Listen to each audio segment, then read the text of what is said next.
राष्ट्रीय जल जीवन मिशन के लिए आईआईआरडी ने मंडी से किया प्रशिक्षण आरंभ। ईएनसी सुशील जस्टा ने किया उद्घाटन। 24 घंटे में 2.80 लाख नए केस। दिल्ली में लगातार पांचों दिन घटे मामले। अब तक सुप्रीम कोर्ट के 10 जज संक्रमित। आधा घंटा लेट शुरू होगी रिपब्लिक डे परेड। 5000 आम लोगों को मिलेगी एंट्री। 19,000 गेस्ट होंगे। लगातार दूसरे साल कोई विदेशी चीफ गेस्ट नहीं। एयर इंडिया फ्लाइट्स आज अमेरिका नहीं जाएगी। यूएस एयरपोर्ट्स पर 5G टेक्नोलॉजी तैनात।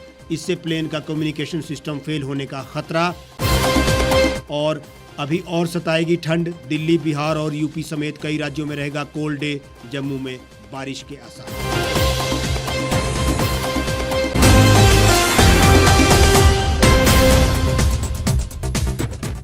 नमस्कार, स्वागत है आपका the Reap Times news channel में। आपके साथ मैं हेमराज चौहान। और अब खबरें विस्तार से। राष्ट्रीय जल जीवन मिशन के लिए आईआईआरडी सेवाएं प्रदान कर रहा है। इसके लिए हिमाचल में पंचायती राज प्रतिनिधियों, युवा मंडल और महिला मंडल के सदस्यों को प्रशिक्षित किया जा रहा है। इसका पहला चरण मंडी से प्रशिक्षण के साथ शुरू हो चुका है। 3 दिवसीय आवासीय प्रशिक्षण का आरंभ CCDU मंडी के सभागार में आरंभ हुआ। राष्ट्रीय जल जीवन मिशन द्वारा हिमाचल प्रदेश में आईआईआरडी संस्था को ग्रामीण लाभान्वित लोगों को प्रशिक्षण और सहयोग करने के लिए चयनित किया गया है। इस प्रशिक्षण कार्यक्रम का आगाज मुख्य अभियंता सुशील जस्टा ने दीप प्रज्वलन के साथ किया। उन्होंने अपने संबोधन में प्रतिनिधियों को बताया कि जल एक महत्वपूर्ण इकाई है और इसके बिना जीवन की कल्पना संभव नहीं है। ऐसे में सरकार तो हर घर नल से जल की सुविधा के प्रति कृत संकल्प है ही, लेकिन इसमें आम नागरिकों की भूमिका भी बहुत महत्वपूर्ण हो जाती है। सभी को अपनी जिम्मेवारी को समझना होगा। इस प्रशिक्षण कार्यक्रम में 30 प्रतिभागी शामिल हैं। पूरे दिन के सत्र में उन्हें न केवल विषय वस्तु की जानकारी प्रदान की गई, बल्कि उनके लिए विविध प्रकार की गतिविधियों के माध्यम से जल की महत्ता और उसके संरक्षण का प्रशिक्षण भी प्रदान किया गया। राष्ट्रीय जल जीवन मिशन के तहत ग्रामीण क्षेत्रों में उन समस्त लोगों तक नल के माध्यम से जल पहुंचाने का उठाया है जिनके पास या तो नल से पानी नहीं आता या फिर पेयजल से वंचित है। इसके लिए गांव-गांव में पाइप के माध्यम से जल को घर घर तक पहुंचाया जाएगा। इसके लिए मिशन तो एक बारगी ये काम समाप्त कर देगा, लेकिन इसके दूरगामी प्रभाव और संरक्षण हेतु आम ग्रामीण लोगों का जागरूक और प्रशिक्षित होना आवश्यक है। यही कार्य आईआईआरडी को सौंपा गया है। इस अवसर पर institute for integrated rural development के प्रबंध निदेशक डॉक्टर LC शर्मा ने प्रतिभागियों से बात करते हुए कहा कि जल हमारे होने का, हमारे अस्तित्व का एक महत्वपूर्ण वरदान है। इसको संरक्षित करना प्रत्येक नागरिक का कर्तव्य है। घरों में सरकार जल की सुविधा तो करवाने के लिए प्रयास कर ही रही है, लेकिन जल का उपयोग कैसे करना है, किस प्रकार इसके आने वाली पीढ़ी के लिए इसे बचाया जा सकता है, ये जिम्मेवारी हमारी है। संस्था इसके लिए हर प्रकार का तकनीकी सहयोग और जागरूकता लोगों तक पहुंचाने के लिए प्रयासरत है। उन्होंने कहा कि गांव में पीने के पानी के लिए एक व्यापक योजना पर कार्य करने की आवश्यकता रहेगी। प्रशिक्षण में प्रोजेक्ट प्रभारी हरिंदर वर्मा और प्रोजेक्ट समन्वयक योगिता ने भी भाग लिया। राष्ट्रीय जल जीवन मिशन एक क्रांति की तरह है। विशेषकर ग्रामीण भारत के लिए ये वरदान साबित होगा। जहां मीलों पैदल चलकर घर की महिलाओं और किशोरियों को पानी के लिए जाना पड़ता था, इससे यहाँ एक तो सुरक्षा का प्रश्न था, दूसरा जो तकलीफ उठानी पड़ती थी उसका बयां करना भी मुश्किल है। लेकिन मिशन इसे संभव बनाते हुए घर तक नल के माध्यम से स्वच्छ जल लाने के प्रति संकल्पबद्ध है।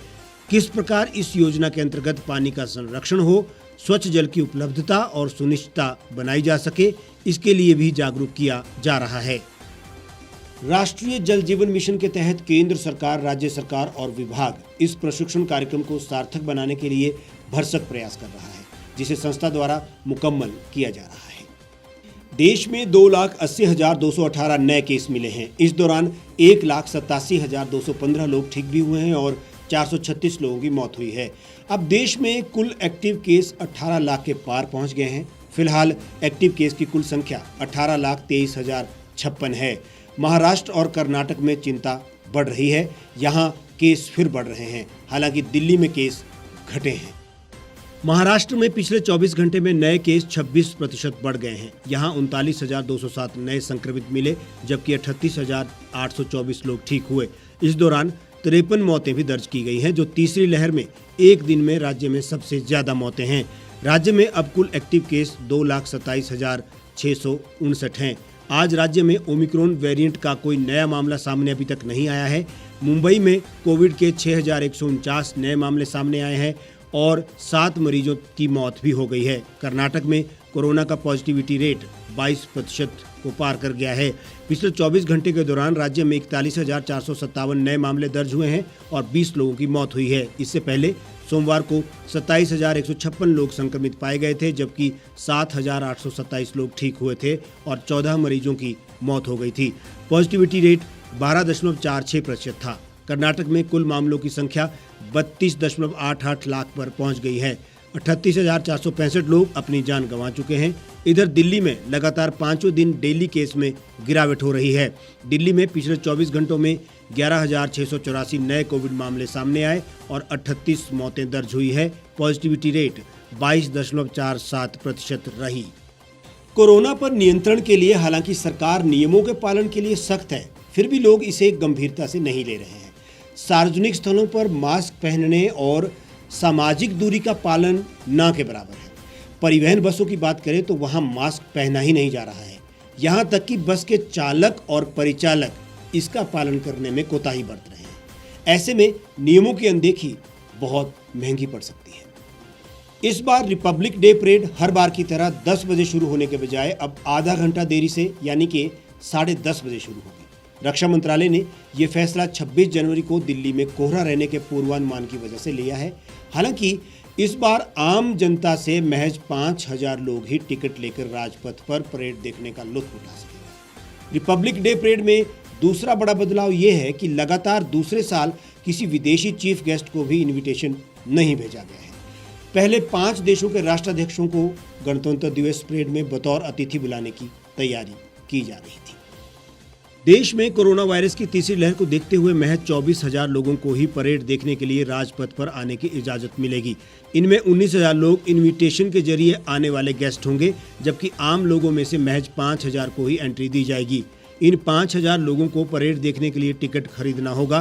पिछले साल भी कोरोना वायरस के चलते 25,000 लोगों को ही राजपथ पर एंट्री दी गई थी, जबकि 26 जनवरी 2020 की परेड को देखने के लिए राजपथ पर करीब 1.25 लाख लोग पहुंचे थे। IANS की रिपोर्ट के मुताबिक लगातार दूसरे साल किसी विदेशी चीफ गेस्ट को इनविटेशन नहीं भेजा गया है।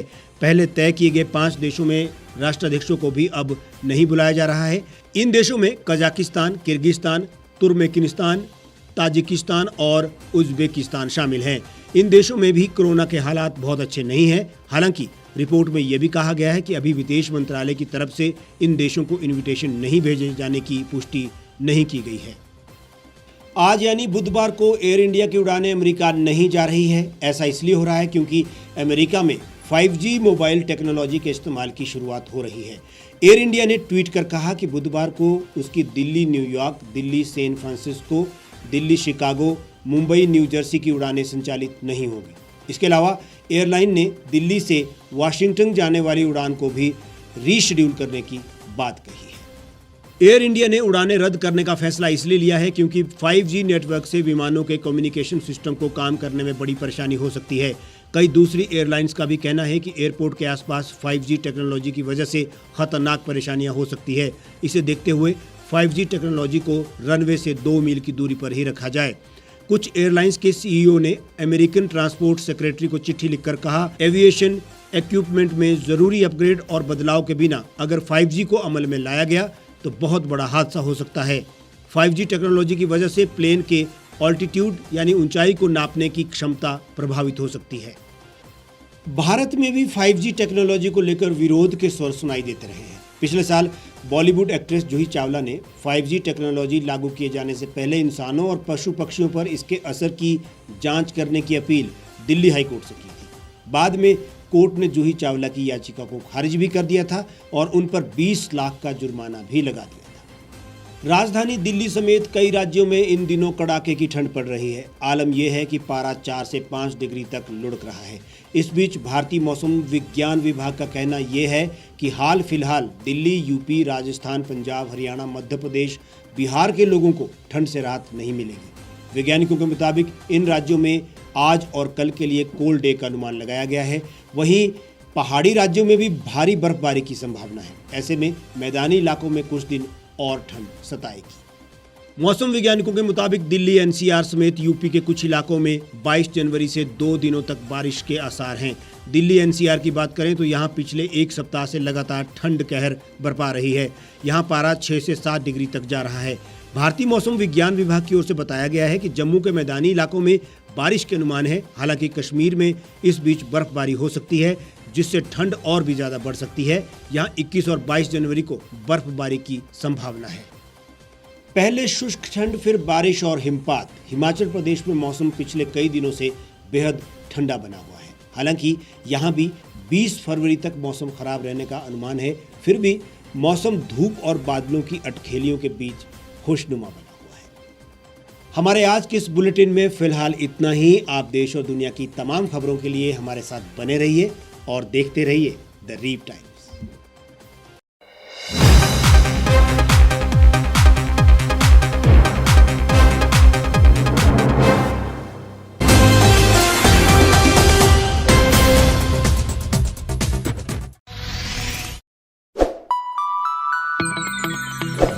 खबरों में बने रहने के लिए सब्सक्राइब करें द रीप टाइम्स, लाइक और शेयर करना ना भूलें।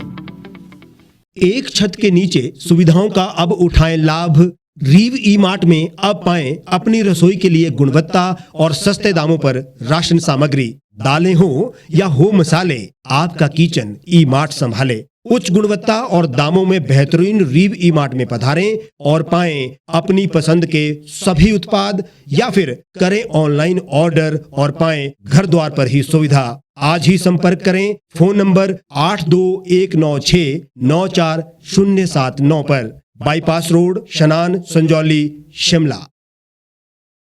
गांव की चौपालों से लेकर संसद के गलियारों तक, गृहिणी के चूल्हे से लेकर निवेश और बाजारों तक, किसानों के हाल से लेकर खेत और खलिहानों तक, शिक्षा और स्वास्थ्य से लेकर खेल के मैदानों तक, संसद के प्रधान से लेकर पंचायत के पंच तक, सेंट्रल हॉल से लेकर ग्राम सभा के मंच तक, हर खबर पर रहेगी हमारी पैनी नजर।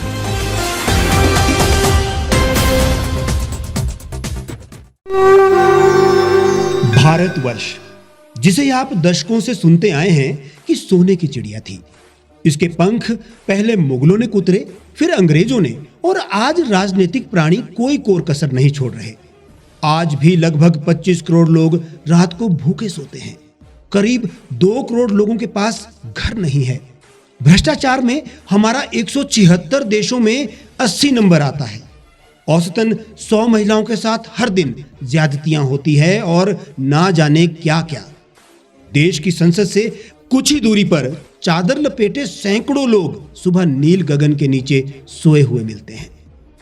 क्या आप एक ऐसे भारत की परिकल्पना नहीं करना चाहेंगे जहां कुछ ऐसा किया जाए कि 1 वर्ष के भीतर देश में कोई भिखारी या लाचार भी आश्रयहीन न रहे?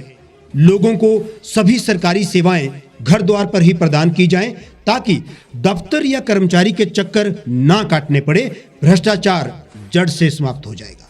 सेवा प्रदाताओं की पब्लिक रेटिंग यानी जनाकलन और तकनीक द्वारा अपराधों का शून्यकरण किया जाए। स्वास्थ्य और आधारभूत शिक्षा सभी के लिए समान गुणवत्ता के साथ निशुल्क प्राप्त हो, और भी बहुत कुछ। यदि आप इस पवित्र राष्ट्र निर्माण यज्ञ का हिस्सा बनना चाहते हैं तो आज ही राष्ट्रीय लोक नीति पार्टी से जुड़ें।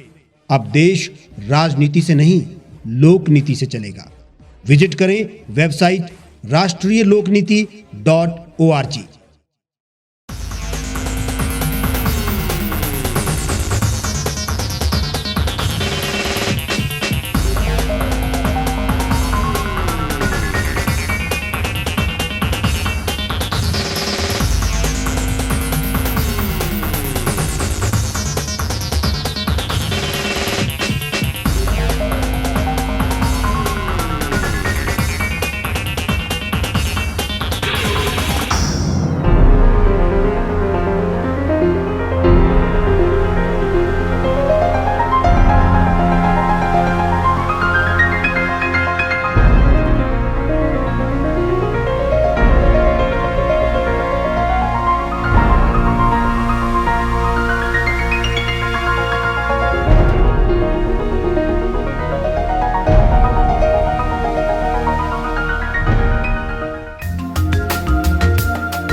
लेटेस्ट खबरों के लिए आप यूं ही देखते रहिए the Reap Times. Like, share और सब्सक्राइब करना ना भूलें।